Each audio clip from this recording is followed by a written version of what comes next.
बवानीखेड़ा में आज प्रदीप नवाल के समर्थन में कांग्रेस सांसद दीपेंद्र सिंह हुड्डा पहुंचे और रैली को संबोधित किया। रैली को संबोधित करते हुए उन्होंने बताया कि पूरे हरियाणा में अब की बार कांग्रेस अपनी सरकार बना रही है।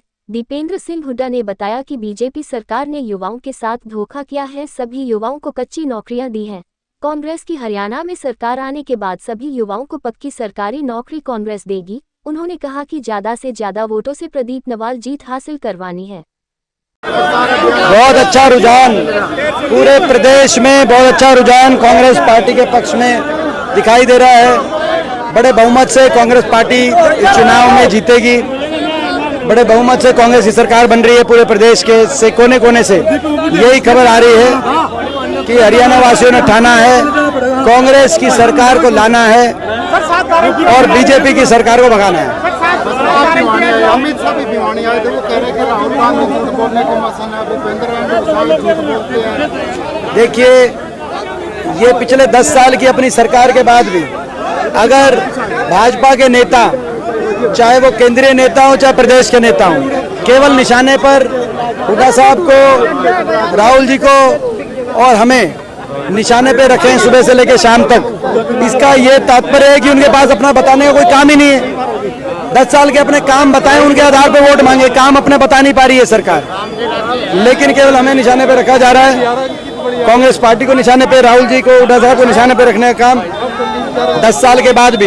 अब वो विपक्ष में नहीं है, निशाना तो विपक्ष साधता है और सत्ता पक्ष पे साधता है, लेकिन वो तो सत्ता पे होते हुए भी 10 साल तक हमें निशाने पे रख रहे हैं। ऐसा लग रहा है कि हरियाणा में भाजपा मान चुकी है कि वो विपक्ष में जा रही है और कांग्रेस पार्टी सत्ता में आ रही है।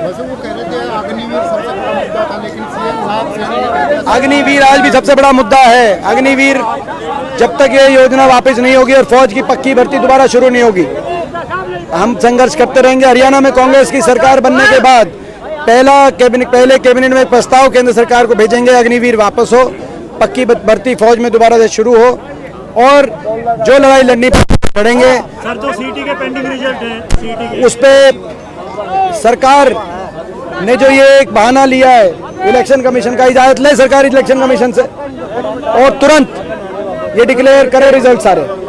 और अगर नहीं कर, इनकी नीयत सब जानते हैं कि आज के दिन इलेक्शन कमीशन की भी क्या भूमिका रही है 10 साल में, वो उसको भी सबको पता है कि कहीं ना कहीं भाजपा के इशारे पे इलेक्शन कमीशन चलता है। लेकिन ये अगर नहीं करते तो इनकी नीयत 10 साल इन्होंने खराब कर दिए। हरियाणा के युवाओं को कच्ची भर्ती और सीटी में उलझा दिया। अगर ये करेंगे तो ठीक, नहीं तो हम आते ही ये जो पेंडिंग रिजल्ट है, तुरंत इन पेंडिंग रिजल्ट को जारी करने का काम कांग्रेस पार्टी करेगी। वन नेशन वन इलेक्शन पर आज कैबिनेट में मोहर लगे, कैसे ये ऐसी बातें लेके आते हैं। चुनाव तो हरियाणा के, ये इन 3 प्रदेशों के चुनाव एक साथ नहीं करा पाए, महाराष्ट्र का, हरियाणा का और झारखंड का। ये 3 प्रदेशों के चुनाव एक साथ कराने से डर गए कि तीनों में एक साथ हार रहे, और अब ये वन नेशन वन पोल की बात लेके आते हैं। अब बताओ आप क्या किया जाए। हरियाणा का